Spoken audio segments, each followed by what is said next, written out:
Well, hello, all you surfers. We're going to do something a little bit different here. This is the Energy Y video, meaning we're going to be looking at Y's in the road upcoming. And this one, February 16th, 2024, Venus transits into Aquarius. We want to know what the energy is shifting into. And here we go.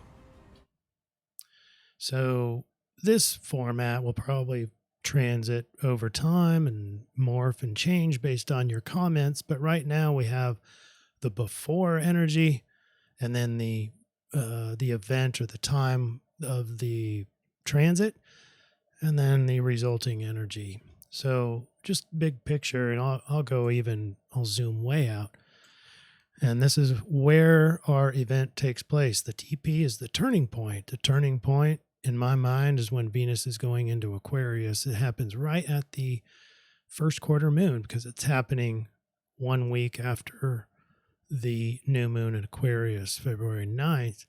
We're looking at February 16th. But what sets the groundwork for our energy is this new moon. Now, by the time we get to these in the surf report, we will already have digested further into this. But just so you can get your gauge, this is the foundation. This is the old road, the old energy. And this is important because we want to know how it shifts and why it shifts. So what we have here is a new moon at 20 degrees 41 minutes of Aquarius. It's squared off to its ruler in Uranus. And there's basically all of the planets in Aquarius. There's only 4 of them. There's also 4 Earth signs. We'll get to that in a second. But all the 4 planets in Aquarius are squared. So it's contentious, it's pressurized. There's a lot of rebellion, especially with Uranus there squared to its home. And then there's a lot of things happening here with Mercury. Mercury was exalted, or is exalted in Aquarius, meaning sharper thinking, crystal clear communication. Learning is paramount and easy, but went past Pluto. So that conjunction, it makes it kind of an overhaul, a death and rebirth, if you will. So we have that. Then we have Venus and Mars in a conjunction still in Capricorn. So there's passion, but in a goal-oriented movement. Look at the fixed signs. The fixed signs means this energy right now is getting more and more entrenched, getting her back on our heels. And so here's the overview of what we're looking at before the Y in the energy. The Aquarian new moon on February 9th offers a strange and unique feeling of overconfidence and strong yearning for the collective optimism in a world that no one really recognizes at this point. And that's the Uranus in Taurus is just really changing the landscape of reality. But the bizarre changes in reality, new moon square Uranus in Taurus, are just accelerating even more. Exalted Mercury is strong and mental clarity, but he too is just finishing up his death and rebirth journey with Pluto. He's got his eyes wide open and ready for anything and holds tightly to hope and optimism that isn't yet apparent. And that's from Mercury square Jupiter. So that's kind of the foundation that you're going to have in that first week of the new moon cycle of Aquarius. And don't forget, just a quick reminder, to get prepared for this Aquarian new moon by setting your Aquarian goals. Like cultivating innovation, building a diverse network, embracing personal freedom, fostering humanitarian connections, or really getting into technology and innovation. Aquarians are typically tech savvy and open to embracing advancements in technology. So we got the new moon 1 week later. Now, as you can see, Mars and Venus will be leaving Capricorn, and that's our shift. So the last to get into Aquarius is Venus, and that's at 10:05 Central Standard Time. And you can see it's more than just Venus moving into Aquarius. Venus makes a conjunction with Pluto and Mars. And what's interesting there is they're both rulers of Scorpio. So it's a very Scorpio-esque, very power-oriented, very passionate alignment, and a very tight alignment there, especially with Pluto right at the onset of Aquarius. And so now we're looking at 5 planets in air. And so now air is the dominant. It has been Earth for quite a while, but look at the fixed planets are 8. That is an unusually high number. And so what we thought were people digging their heels in and getting really defensive and fighting for what's important to them, we're not very adaptable. No one is adaptable at this period. So that's number 1 on the shift. Everyone's getting more and more fixated in their beliefs, even though you've got the Uranus in a square to back home in Aquarius. Uranus and Aquarius are in a square, multiple planets here. And so very, very contentious, rebellious, not going with the flow, anti-conformity, anti-government is probably heightening at this point. We've got then a trine to, well, this is the moon. This is the first quarter moon because you can see the square off to the sun. Sun is almost done in Aquarius by the time Venus gets in here, but this is extremely powerful. This Venus, Pluto, and Mars. And by the way, Venus and Mars are still parallel with each other. And so at 2.5 degrees off, they're also parallel, meaning it's extra intense. And so Venus conjunct Pluto, conjunct Mars, right at the beginning of Aquarius, looks like passionate visionaries, with Venus slipping into unconventional Aquarius at the same time as passionate Mars and powerful Pluto. Expect love and relationships to veer from the usual courses. And you can also expect money and finance to veer from the usual courses. This energized trio is inclined to dismantle pre-existing structures. This is an extremely powerful combination. We can look at a title called Sparking in the Wires. Electric passion crackles through their synapses as Venus joins Mars and Pluto in the eclectic circuits of Aquarius. Thinking innovation and technology and electricity, this is going to be very electric. Innovative ideas and unconventional connections flash between them, shorting traditional routes and lighting new pathways of inclusive fellowship and cause. It's the other Aquarian feature of thinking about the collective concern, humanitarian approaches.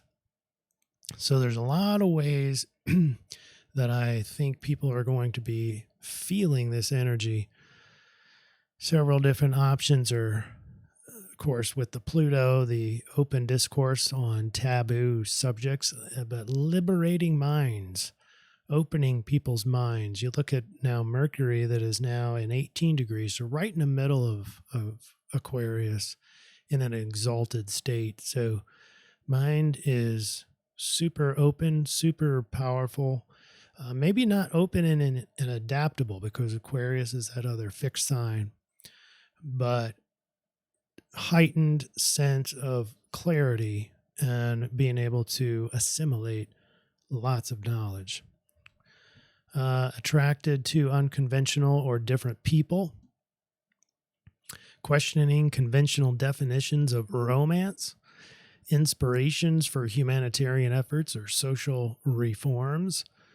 We can even have fresh philosophies bringing people together.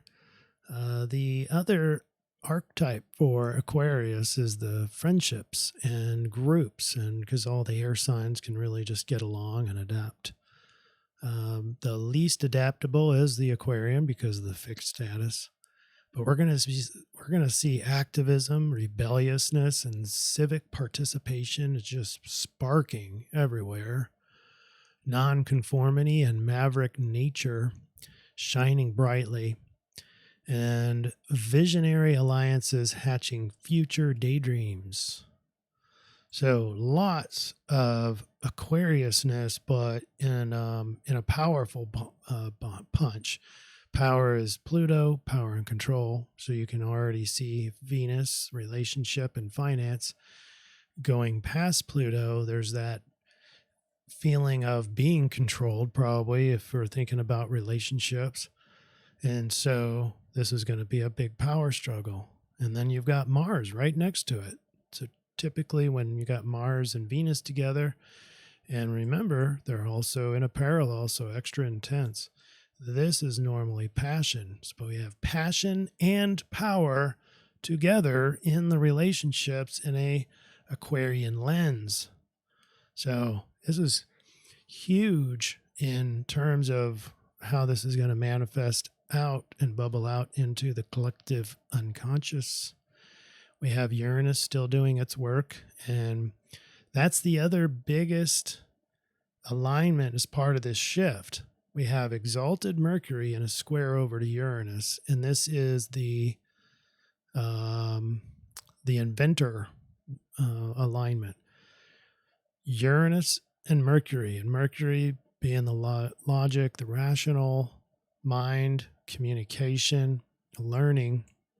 So now you're going to get sparks of insight, maybe technological, but just sparks of insight square. So there's this pressure over to Mercury. And so that together is the innovator. That's the inventor. And so there's this pressure. Without that pressure, I mean, you can have inventions with Mercury and Uranus in a conjunction, but it's this pressure that keeps that visionary going to finish the project, to finish the idea, to make things better. But unfortunately to them, it's an excruciating feeling of maybe not even knowing how much left you have to go before you finish this problem, but the pressure of, I don't care, I'm just keep going, I can do this. And so there's going to be probably some great innovations right in this time period. And it's a very Aquarian kind of a scene here, right? Because of all these planets in Aquarius, but disclosure there, people really interested in getting down below the surface layer and going deeper into what's really happening, what the truth is a big thing. While someone is inventing, and then while relationships are going through their overhaul, and money and control are being pushed forward. So there's going to be some pushback. It's all Aquarian. Aquarians want rebellious and want freedom. So liberty, number one. So let's read the overview here. So after February, or on February 16th at 10:05 Central Standard Time, this is 1 week after the new moon in Aquarius, we experience Venus transiting out of Capricorn to join her cohort already staged in Aquarius. She gets a face full of power and passion with both Scorpio rulers in tight conjunction. Interpersonal dynamics turn individualistic, rebellious, controlling, and electric. Passion rises as people start digging their heels in to avoid being controlled. And that's 8 fixed planets. Oh my gosh. I don't think I've ever seen that before. But while no one was looking, the exalted mad scientist will appear with a load of pressure for new technological inventions. That's the Mercury square Uranus at the first quarter moon. All right. One thing I didn't mention there in the backdrop of this new energy Y, it's a sudden shift because it's air and fixed, it's all Aquarian. Where before, when we had that first new moon, we did not have that. We only had clarity on the fixed, but we had a tie on earth and air. So anyway, that is all I have, everybody. Let me know in your comments what kind of improvements I can make on this product, what can make this better, and we'll go from there. Thanks for your participation. See you, everybody.